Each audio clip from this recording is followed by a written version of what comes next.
কাকড়াঝোড় তো পৌঁছলাম, থাকবো কোথায়?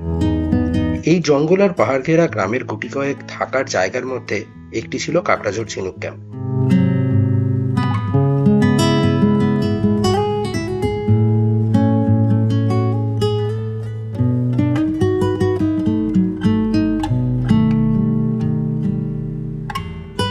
ইট বালি সিমেন্টের পাকা দেওয়ালের ঘর ছাড়াও ছিল টেন্টে থাকার ব্যবস্থা।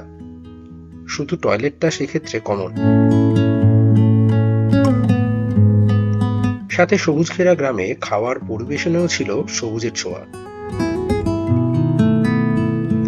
ছিল আড্ডা দেওয়ার জন্য কাঠের তৈরি এক মাচা।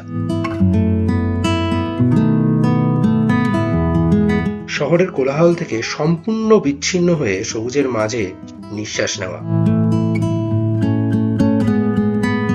তাসের রাতের আধারে টিমটিম করা আলো আর ঝিঝি পোকার ডাকের সাথে হোক,